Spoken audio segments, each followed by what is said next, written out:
Vamos a dar inicio al panel Cómo debe ser la regulación para evitar los casos de Texas y California aquí en el Perú. Este panel, con una duración de 40 minutos también, estará conformado por Catherine Yesquen, asociada principal en el estudio Rubio Leguía Norman, Severo Buenayala, gerente de generación y transmisión eléctrica de Ocinermin GART, Arturo Vázquez, presidente del directorio del grupo Distriluz, Raúl Bastidas, gerente de regulación de Engie Energía Perú, y será moderado por Leslie Velázquez, asociada senior del estudio Quiñones Alaiza Abogados. Señora Velázquez, tenga usted muy buenos días. Le cedemos la palabra como moderadora de este panel. Buenos días, Paola, muchas gracias. Muchas gracias a Perú Energía por la invitación. Bueno, nos ha tocado moderar este panel donde vamos a analizar tanto el caso de Texas, que ya lo han explicado y lo han desarrollado en el panel anterior, como el caso de California, en los cuales se dieron interrupciones de suministro por las condiciones climáticas, en el caso de Texas, los temporales y las bajas temperaturas, y en el caso de California, las altas temperaturas y los incendios forestales.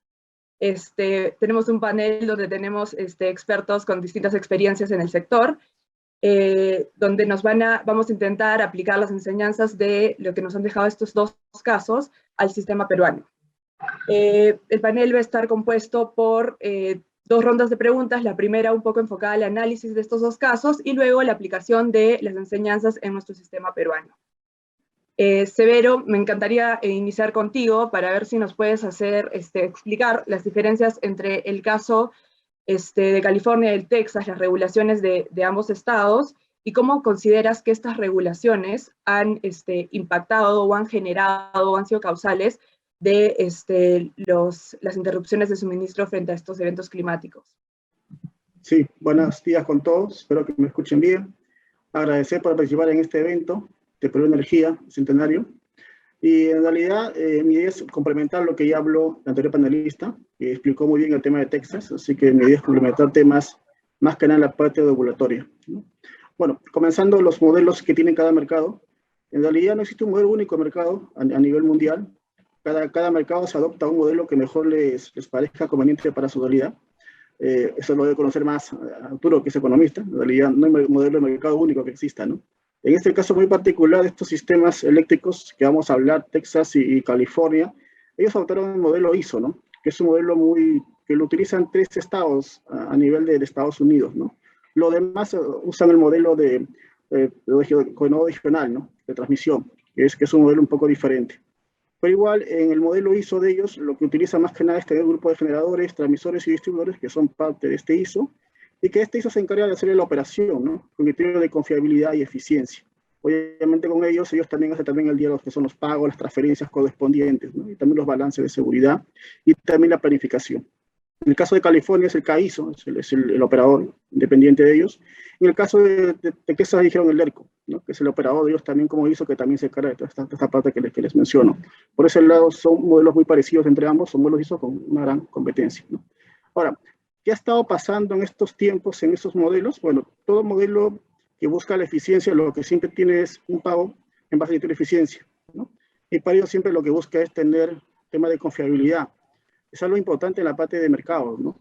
El mercado eléctrico necesita mucha confiabilidad porque puede haber eventos que se presentan y que de esa forma se necesita estar preparados a esos eventos, ¿no?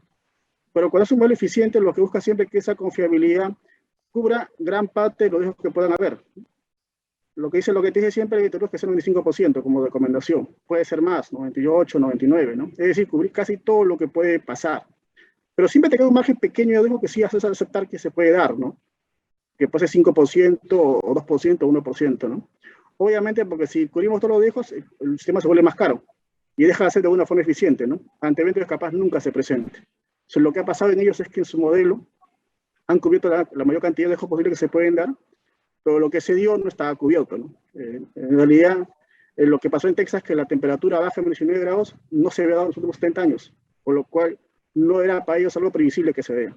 Claro, ya explicó ya entre panelistas que fue un tema también de falta de planificación, en el sentido de que no se pronosticó bien lo que venía, que faltaba gente preparada para eso, porque creo que el problema grande es que lo que está dando el cambio climático es que lo que se da nunca se ha dado antes. por lo cual la información anterior no te sirve mucho para prever qué se puede dar en los siguientes años o meses, ¿no? Entonces creo que está el problema que mencionó bien la panelista, ¿no? No había expertos en temas climatológicos que podrían de una forma ayudar, ¿no? A pronosticar esto atípico que estaba dándose, ¿no? Y en California fue similar también, unas temperaturas muy altas, 39 grados, en agosto del año pasado, en 2020, que también no se pronosticó bien y que obviamente no calzó en ese riesgo que tenías asumido como modelo de mercado, ¿no? Que podía hacer con los suministros. Como digo, son cosas que todo modelo lo acepta, pero el día que se vean simplemente es complicado asumir que estás pagando con un riesgo, aunque sea bajo, porque si da, afecta a todo el mercado, que es lo que pasó. En el tema de Texas se ha cortado energía que el 30%, y en California 10%, ¿no? Ahora, ¿por qué más o menos en ellos? Justamente es un tema que capaz conversemos durante todo lo que tengamos como la charla, pero yo solamente poner algunas ideas importantes para poderlos explicar más, ¿no? Capaz en el tema de Texas, informar que cómo es su matriz energética, siempre es importante. En Texas, el 50% es generación a gas, ¿no? Y tiene unas eólicas 24% en promedio, ¿no? Más o menos, ¿no? Carbón 13%, nuclear hay 5%, solar 3,8%, ¿no? Han estado también migrando al tema de generación renovable, y entonces tiene penetración de generación eólica que está entrando ahí, ¿no? Y luego se explicará luego los motivos, creo que Raúl lo conoce más que yo, el tema de por qué estas centrales a gas, en ese momento de tanto frío tuvieron fallas, ¿no? Que justamente, ya lo explicó también el anterior panelista, el que principalmente falló fue la de gas, que justamente dejó de producir casi la mitad de su generación prevista, con lo cual fue el que más jaló que se tenga el corte de energía, ¿no? Luego le siguió las eólicas y luego siguió obviamente también la de carbón y nuclear, ¿no? En menor grado, ¿no? Tiene también conexión con otros estados, pero muy pequeñas. A la demanda de Texas, que está en 70 gigavatios, tiene interconexiones de 400, 500 megavatios con el estado del sureste y también con México, que en realidad en eso no tampoco ayudó mucho, porque era muy poco para poder abastecerse, por lo cual no le quedaba más que cuota de energía, ¿no? Y en el tema de precios, también lo dijeron ya bien, el precio del costo marginal subió a 9.000, ¿no? En realidad fue un hecho histórico para el tema de Texas porque se disparó en ese momento, el aumento de los problemas. Y en California fue algo similar, temperaturas altas, que también originó problemas en la generación. Entiendo que eso lo pueden explicar más los generadores. Entonces, y eso también originó que también se tenga que botar energía, básicamente gas. Tiene una matriz muy similar a la de Texas, 40% de centrales a gas, ¿no? Y tiene otra parte de lo que son centrales hidráulicas, de casi un 8%, ¿no? Tiene ese renovable, mayor que Texas. Tiene lo que son centrales solares en 13%, y centrales hidráulicas, vientos a 11% en promedio, por lo cual tenía un mix un poco más variado, ¿no? Pero igual también al aumento de las altas temperaturas, también las centrales a gas fueron las que más se afectaron en ese momento, ¿no? Obviamente fueron eventos imprevistos, ¿no? Que no se previó una regulación y que de alguna forma originó estos problemas que vemos ahora, ¿no? Y sobre ello también tomaremos lecciones, ¿no? De qué forma la tiene que cambiar, porque estos temas que antes se preveía que no se iba a dar o se iba a dar en pocos momentos, ahora se da más continuamente por el tema del cambio climático, por lo cual la regulación va a tener que ya modificarse y cambiar a este tipo de eventos posibles, ¿no? Por lo cual, entonces, esto de acá es una enseñanza para todos, ¿no? De qué forma toda la regulación a nivel de todos los países y sistemas deberían adecuarse a estos posibles temperaturas o eventos que se van a dar ya más continuamente por el tema del cambio climático, lo cual antes no se había dado, por lo cual es un reto para todos los reguladores. Por mi parte, nada más. Gracias. Muchas gracias, Severo. Arturo, ahora me gustaría escuchar tu opinión. Como Severo nos comentó, los costos de la energía durante estos temporales en Texas fueron elevados.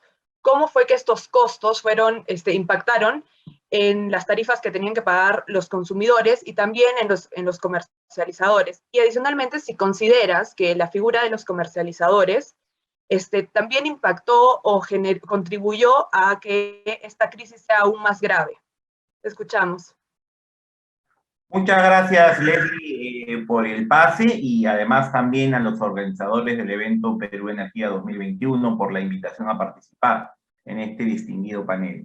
Bueno, respecto a tu primera pregunta en relación al impacto, en realidad ya lo había mencionado Severo, ¿no? En relación al precio de la energía, tocó, digamos, lo que llamamos en el sector eléctrico el costo de fallo, el costo de racionamiento. $9.000 por megawatt hora, ¿no?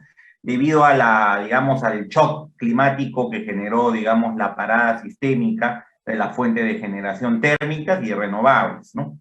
Evidentemente, el problema que se da aquí cuando pasan este tipo de crisis es que hay un desequilibrio económico, ¿no? Entre los contratos de consumidores y comercializadores, así como de comercializadores y generadores, ¿no?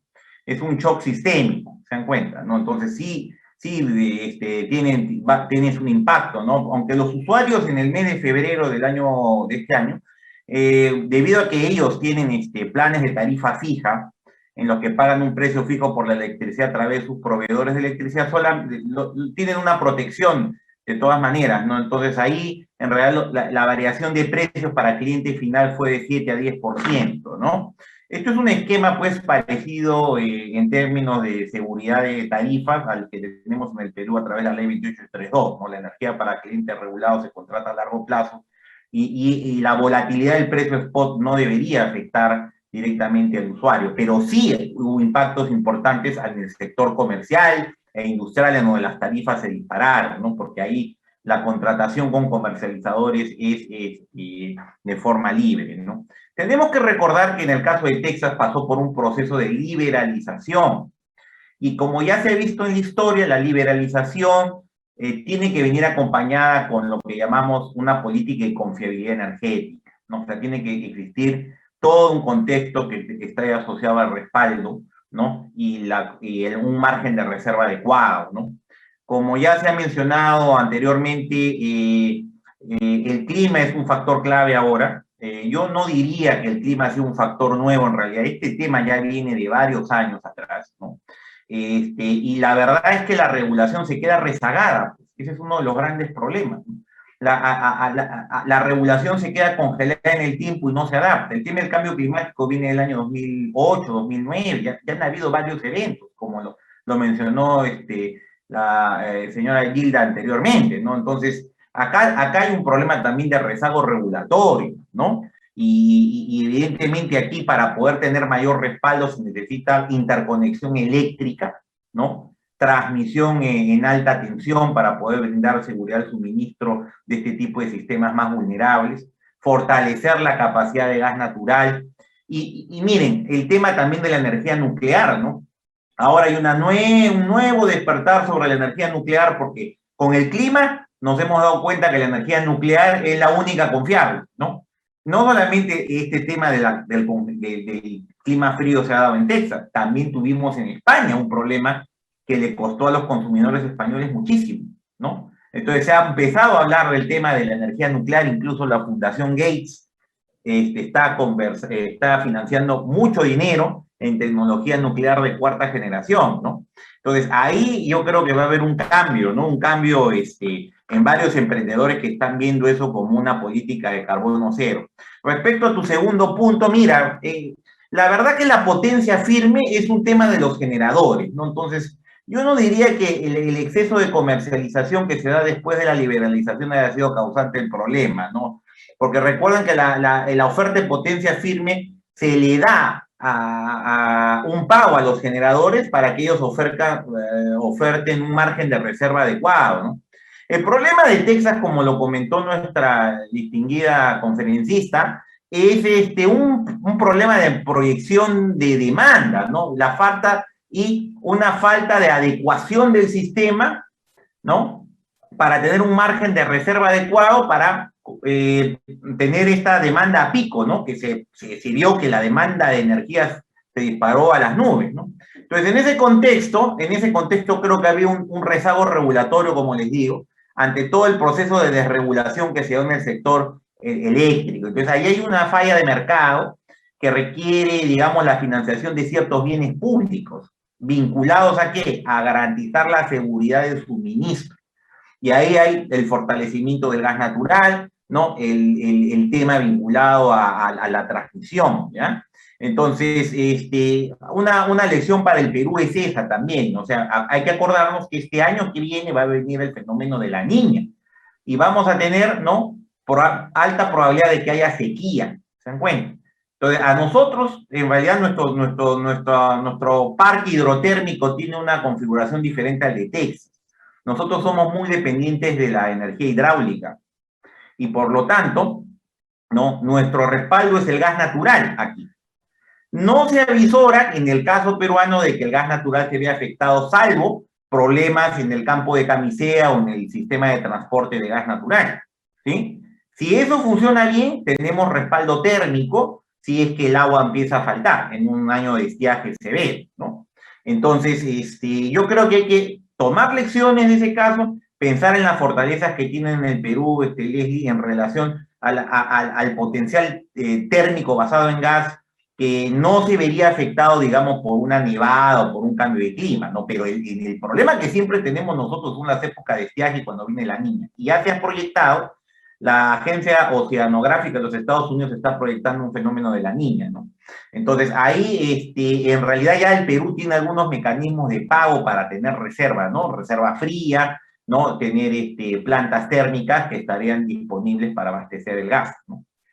Y compensar el problema de una crisis, digamos, aterrizada al Perú, como le digo, ¿no? O sea, las crisis acá se han dado más por problemas de falta de agua, ¿no? Y eso es lo que hay que tener en cuenta. Gracias. Gracias a ti, Arturo. Katia, ahora me gustaría escucharte a ti desde una perspectiva legal, el tema de responsabilidades, ya que, como ha dicho Arturo, esto se ha dado anteriormente. Entonces, ¿se puede imputar responsabilidad a alguna entidad estatal o alguna de las empresas, también considerando, como en la anterior exposición nos dijeron, que en Texas no existe un mecanismo a través del cual se remunera a los generadores por dar esta confiabilidad? Y se trata de una simple recomendación del año 2011, entonces, ¿se puede atribuir responsabilidad? Muchas gracias, Leslie. Te agradezco el pase y también aprovecho para agradecerles a nuestros amigos y amigas de Perú Energía Bicentenario por la oportunidad de organizar este panel. Y la verdad es que es bastante interesante analizar el caso de Texas y también el de California, porque evidentemente creo que de todas experiencias podemos ganar lecciones aprendidas, ¿no? Particularmente en el caso de las responsabilidades, y voy a detenerme mucho en el tema estrictamente legal al margen de la especialidad de los colegas que me acompañan hoy. Lo que hay que ver para determinar una responsabilidad efectivamente es ver cuáles son las funciones de quienes participan en ese mercado, ¿no? Y ya tenemos dicho que existe un ISO, un Independent System Operator, ¿no? Que en el caso de Texas es ERCOT. Hay agentes, los generadores que también participan en el mercado, que ya sabemos que es principalmente con presencia de gas natural y centrales de ciclo combinado. Y también, a diferencia de lo que ocurre en el caso peruano, vemos la participación de esta comercialización minorista, ¿no? Nosotros tenemos un mercado que es estrictamente mayorista, ¿no? Completamente diferente al régimen que ocurre en Texas en particular. Entonces, viendo un poco o identificando un poco quiénes son los agentes que participan y cuáles son las funciones que también tiene cada uno, es que podemos ir disgregando o analizando cada una de sus funciones y responsabilidades, ¿no? Entonces eso va a depender mucho también de cómo esté prevista la responsabilidad o la función de cada uno de estos agentes en el mercado. Y hago un paréntesis en este caso. En el caso de Texas han habido más de 35 demandas civiles por este tema, ¿no? Ángela nos hacía referencia a que hay cerca de 4.5 millones de usuarios que se vieron afectados por este temporal de invierno, y que evidentemente va a tener que tener una solución o una resolución al final del caso con una determinación de responsabilidad, ¿no? Y es muy importante reflejarlo porque de estas 65 demandas hay 2 que son class action, ¿no? Y que significan que no solamente quien demanda puede tener alguna suerte de beneficio por esa demanda, puede tener una resolución del caso, sino también aquellos que se han visto perjudicados en el mismo nivel que este demandante. Entonces, si tenemos en cuenta este número de 4.5 millones de usuarios, pues es un resultado que realmente todos vamos a estar esperando a ver cómo se concretiza, ¿no? Y aparte de, digamos, este contexto de demandas civiles que se han presentado, y aparte también del tema funcional de la responsabilidad, digamos, de evaluar cuál es la función de cada uno, también para analizar un poco la responsabilidad hay que tener en cuenta 2 elementos adicionales, ¿no? Y es el nexo causal que existe entre lo que se produjo, la consecuencia y cuáles fueron las causas, si efectivamente existe una unión entre ambas partes, ¿no? Ángela nos mencionaba previamente que no solamente existe, digamos, había una falta de estandarización, una falta de aclimatamiento de las centrales de generación al clima presentado, sino además también de la conexión que existe con la industria del gas natural, ¿no? Y del congelamiento también de la infraestructura de transporte de gas natural. Entonces, van a haber muchos factores que se van a tener que analizar al momento de determinar esta responsabilidad, ¿no? Y un tercer elemento, aparte de la responsabilidad en funciones, del tema de nexo causal, también es la debida diligencia de quienes participan, ¿no? Ángela también mencionaba que este tema de la falta de adecuamiento de la infraestructura no es nuevo, ¿no? Es más, o sea, se ha advertido este tema desde hace más de 10 años, ¿no? Han existido informes por comisiones que se han formado para analizar cuáles han sido las causas de estos temporales y de los cortes de electricidad que existieron. Y pese a ello, no ha habido ninguna implementación real acerca de alguna medida de mitigación para el futuro. Evidentemente, estamos ante nuevas circunstancias. Hay un elemento que ahora creo todos los reguladores o todos los que hacen política pública deberían tener en cuenta, y es las medidas de mitigación ante el cambio climático, que es una realidad. Pero sin embargo, al margen de este nuevo análisis que se tiene que hacer, lo cierto es que también ya existían algunas medidas y algunas recomendaciones que eran importantes implementar, y sin embargo en el tiempo no se han implementado. Entonces, esto también nos lleva al concepto de la debida diligencia, ¿no? O sea, ¿quién debió implementar las medidas de seguridad? Si es que se debieron implementar como una obligación legal, si es que existía una adecuada supervisión respecto a las mismas, ¿no? Entonces, recapitulando un poco lo que he mencionado, es un tema de determinación de funciones, ¿no? Determinación de que efectivamente las causas generaron este corte masivo de electricidad, y también qué medidas pudieron ser adoptadas pese a las advertencias no se hicieron, ¿no? Esos son mis comentarios por el momento, Leslie. Muchas gracias, Katy. Raúl, a mí me gustaría escucharte porque, por un lado, dicen que para afrontar este cambio climático es necesario implementar mayor energía renovable y buscar matrices limpias, 100% limpias. Y por el otro lado, se dice que las características de intermitencia de estas centrales no pueden dar la confiabilidad necesaria para momentos de mayor demanda frente a crisis como las de Texas o las de California. ¿Cuál es tu opinión al respecto? ¿Cuál es la mejor posición que crees que se podría adoptar frente a ello? Muchas gracias, Leli. Muy buenos días a todos los participantes en este evento, a todos los panelistas, y un agradecimiento a los organizadores. Mira, un breve paréntesis. Bueno, California y Texas tienen dos eventos en común, que es el cambio climático, las consecuencias de fenómenos climáticos. No obstante, California es en verano, exceso de calor, y Texas un extremo frío, ¿no? Ahora, Texas, como lo explicó la conferencista, no necesariamente fue por una, digamos, mayor penetración de renovables en su matriz. El caso sí es de California. En California pasó muy rápido a tener en su matriz generación solar, y no se dieron los incentivos para mantener generación de respaldo cuando salen de operación estas centrales, ¿no? Por su ciclo normal de día y noche.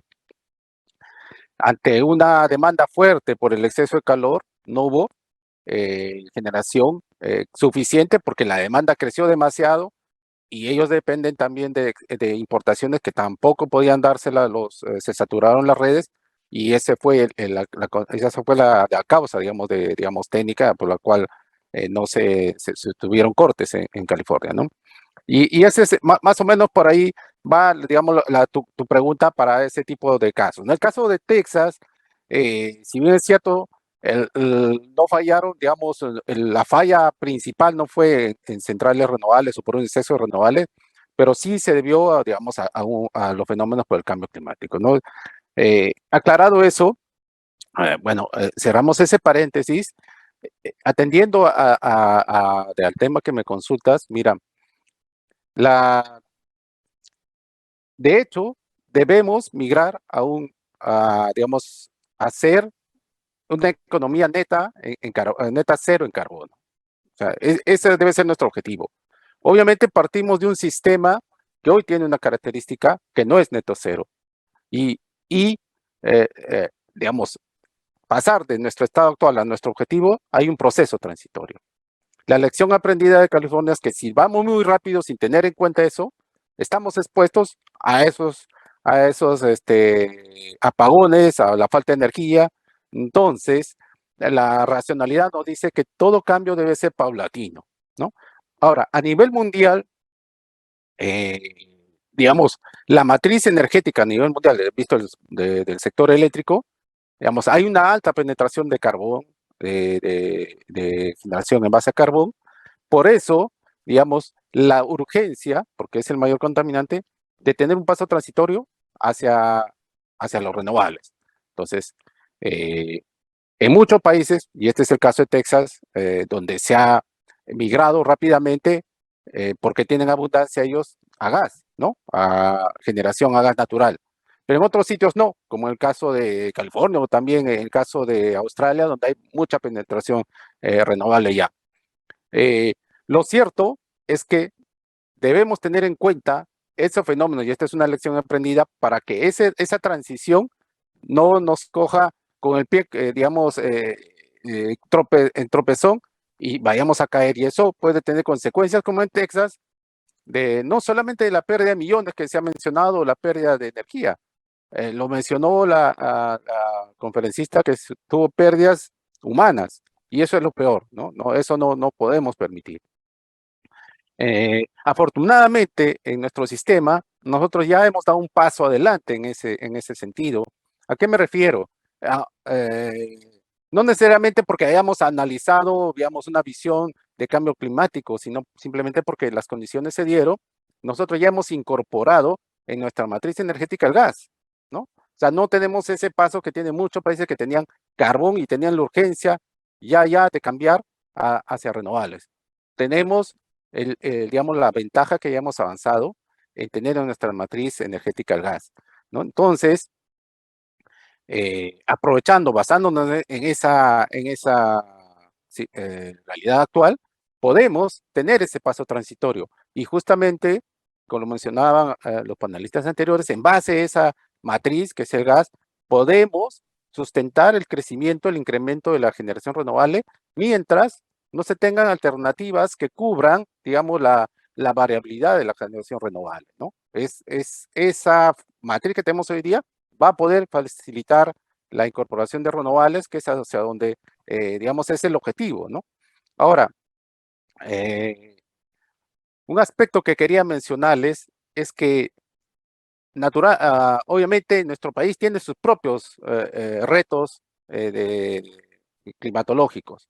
Uno de ellos se mencionó, es el fenómeno de la Niña, donde hay escasez de agua, pero también existe el fenómeno del Niño, que aunque parezca mentira, hay abundancia de agua, pero eso genera problemas. Ya hace años, ¿no? Hace el 2017 se tuvo, digamos, salidas, contingencias en varias unidades, no solamente porque hubo, digamos, avenida o huaicos, como llamamos acá, sino el mismo recurso ya no se puede usar, el recurso hídrico me refiero, no se puede usar porque existe demasiada concentración de sólidos, que hace imposible que se pueda generar electricidad con ello. Y eso ocasiona que las centrales no estén disponibles, ¿no?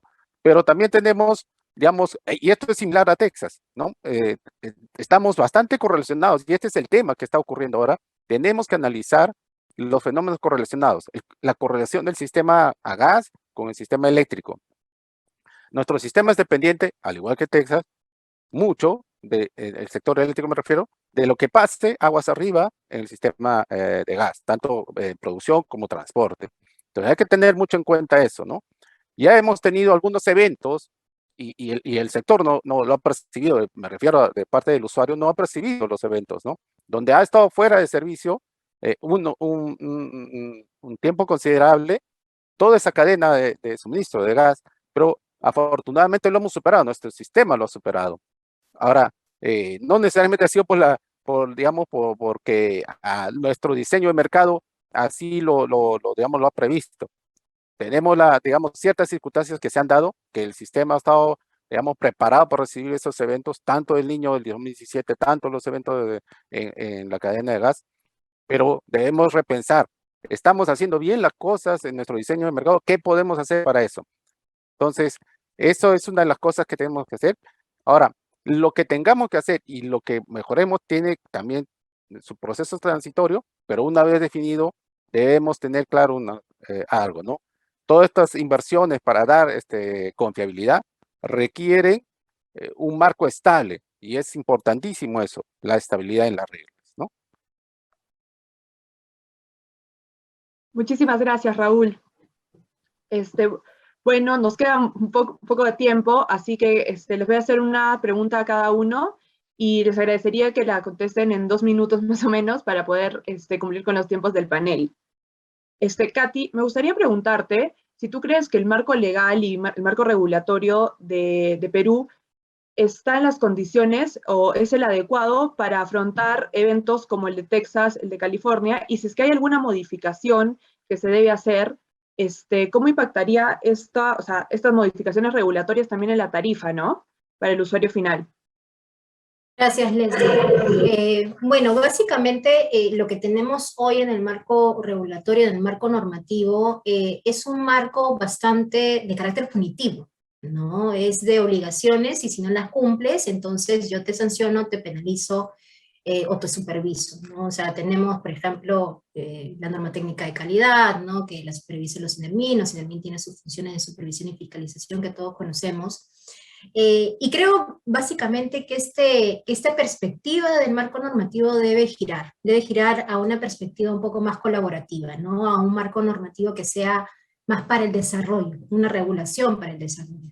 Y básicamente esa regulación tiene que estar enfocada principalmente en 2 ejes, ¿no? Que resulten atractivos para quienes tengan la obligación de implementar una medida de seguridad, ¿no? En primer lugar, tiene que efectivamente existir un marco de incentivos. Nuestro marco regulatorio o nuestro marco normativo, tanto en industria de electricidad como en industria de los hidrocarburos, no es ajeno a un marco de fomento, ¿no? Recordemos el marco de la industria del gas natural, cuando se hizo la ley de promoción de la industria del gas natural para promover Camisea, o cuando se ha hecho también para la industria petroquímica, ¿no? Que tiene una serie de beneficios tributarios, fiscales, de muchos aspectos, de muchas aristas que efectivamente propician la inversión, ¿no?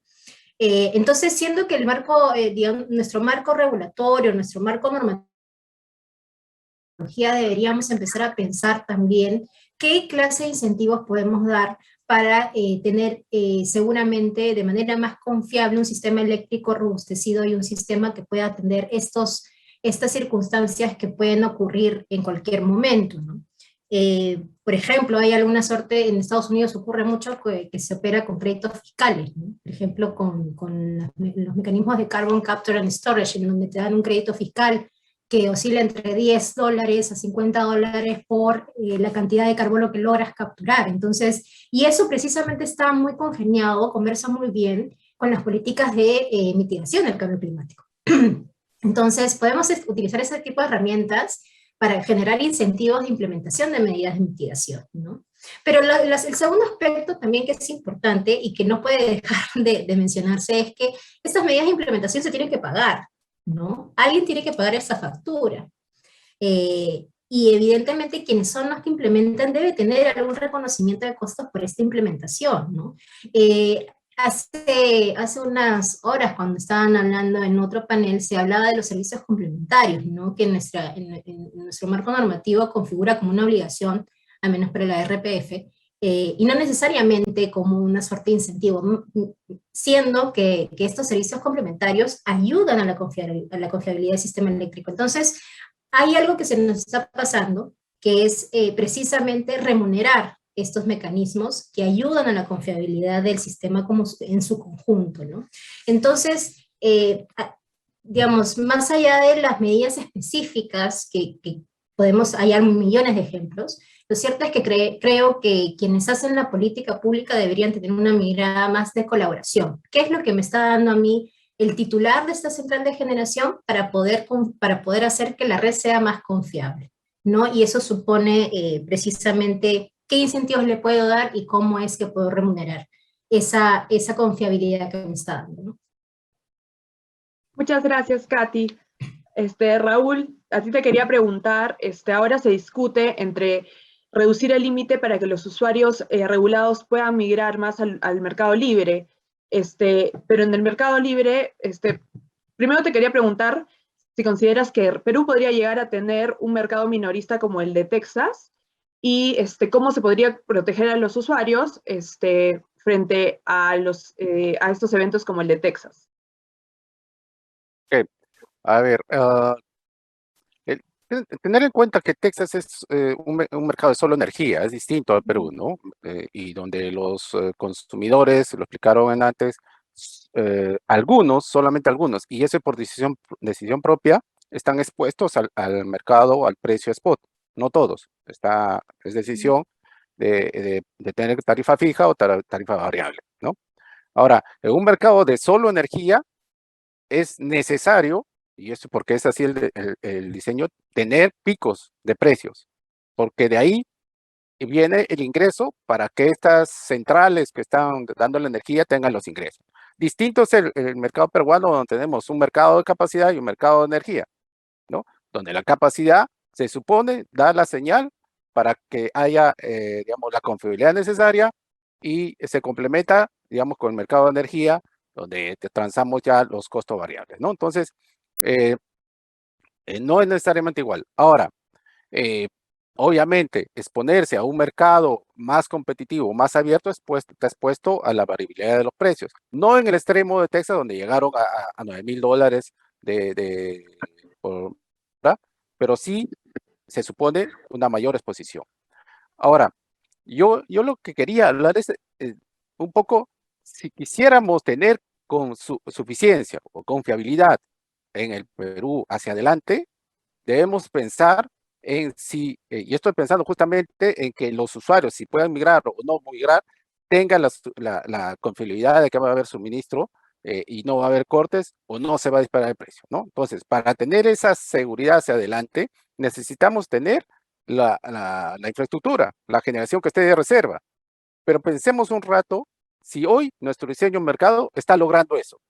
La respuesta es no, no hay ninguna central que haya entrado solo de reserva por el diseño de mercado. Algo está fallando y debemos pensar en eso, ¿no? Entonces, si queremos, digamos, reformar eso, deberíamos hacernos las preguntas correctas, ¿no? Y algunas las sugiero. Por ejemplo, ¿qué deseamos? ¿Qué nivel de seguridad deseamos? ¿Ya? Entonces, eso es, ¿quiero mi casa protegida contra un sismo de 3 grados, de 4 grados? ¿O quiero protegida contra 9 grados, 10 grados? Obviamente, el costo va a ser distinto. Y ahí viene la segunda pregunta. ¿Cuánto estamos dispuestos a pagar? Pero eso requiere una transparencia hacia todos. Hoy tenemos una casa que está preparada para tantos grados. Eso hay que transparentarlo. Y todos están dispuestos a que cuando venga, digamos, el evento, sabemos que tenemos que tener, digamos, sacrificar un poco de la energía. Ahora, ¿cómo hacemos que luego de eso incorporamos la infraestructura necesaria y la remuneramos adecuadamente?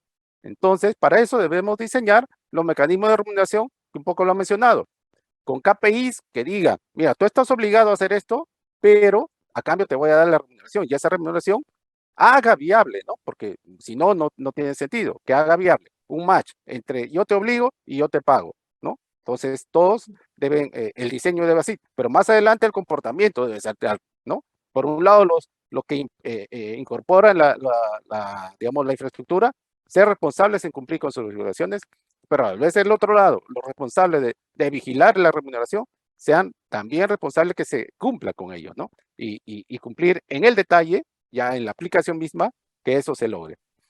Finalmente, una reflexión. Si vamos a hacer algún cambio, tiene que ser en un periodo transitorio, pero también con la participación de todos los agentes, la participación desde el inicio, de una manera activa, desde el diagnóstico mismo, hasta la finalización de la reforma. Todos los agentes de forma participativa, ¿no? Que haya un diálogo fluido entre los que conducen la reforma y los que van a participar como entes que van a recibir esa reforma, ¿no? Y finalmente, lo reitero, una vez hecho las cosas, una vez dadas las normas, hay que mantenerlas estables. No significa nunca cambiarlas, pero sé que sean previsibles, ¿no? Señora Velázquez, resta Muchas un minuto gracias. para finalizar el panel. Perfecto. Arturo, rapidísimo, quisiera que me comentes cuáles son los cambios en la regulación en distribución que crees que se deberían implementar. Lo más rápido posible, por favor. Bueno, mira, para prevenir crisis como la que hemos tenido en Texas y en California, como ya ha mencionado Raúl, se necesita reforzar, ¿no?, el sistema, ¿no?, para darle una garantía, ¿no?, y confiabilidad de suministro a las redes, por ejemplo, de distribución, ¿no? Nosotros consideramos que en el tema de distribución todavía no se hacen inversiones con la necesidad que se necesitaría hacer, ¿no? O sea, el modelo regulatorio que tenemos del EAD es un modelo que no está adaptado para fomentar inversiones, sino para retribuir activos ya existentes. Es una discusión que se tiene mucho tiempo. Hay restricciones administrativas, ¿no?, para diferentes distribuidores eléctricos, especialmente los del Estado, pues porque ellos no tienen capacidad de financiamiento a largo plazo, y hay todo un tema asociado a la contratación de obras y servicios que se hace con reglas para entidades públicas como un gobierno regional cuando estamos hablando de empresas, ¿no? Y eso resta velocidad. Y todo el tema de redes rurales también, ¿no? O sea, que se tiene que avanzar mucho más ahí. Ahí tendríamos que ver un nuevo modelo como se ha adaptado en Colombia o en España, que es el modelo de ingresos máximos o revenue cap, ¿no?, con base a activos reales, ¿no? Y tener todo un esquema también de generación distribuida, ¿no? Porque eso también le da respaldo, permitir, ¿no?, reglamentar la generación distribuida en el Perú para poder tener en los nodos críticos de los sistemas de distribución capacidad de generación que permita tener respaldo cuando el sistema principal falle, ¿no? Eso yo creo que es lo que deberíamos establecer en términos muy sencillos, Leslie. Gracias, Arturo. Y Severo, para cerrar con broche de oro, me gustaría que me comentes rapidísimo cuáles son los cambios que se deberían hacer para que tengamos una mejor planificación a largo plazo. Sí, que creo que dos temas importantes que ya lo han mencionado justamente los demás participantes. Uno es el tema de que la planificación debe considerar aquellos eventos que ya antes era imprevisible que se veían y ahora está dando, ¿no? Por lo cual es necesario que esa planificación lo incluya. También mejorar el tema de la confiabilidad. Creo que hay que comenzar a ampliar más el rango de posibles eventos para que el sistema esté preparado ante eventos extremos, hasta que sea por el tema del cambio climático. Y el tema es el tema del paso que estamos dando a nivel de generación renovable, ¿no? Como bien lo dijeron también acá, y eso pasó en California, debe ser algo lento en el sentido de que no debe permitir que se vayan las centrales a gas o centrales a carbón, ¿no? Porque de alguna forma ellos son los que dan el respaldo en potencia. En California esta generación fue muy fuerte, por lo cual cuando pasó el evento tenía pocas centrales de generación a gas que le podían respaldar, ¿no?, cuando dio a alta temperatura. Por lo cual esas son una enseñanza que debemos tomar en cuenta como caso peruano. Gracias. Gracias, Severo. Gracias a todos por sus respuestas y poder conversar y analizar este tema. Espero nos podamos ver pronto. Ok, hasta luego. Cuídense. Hasta luego. Gracias.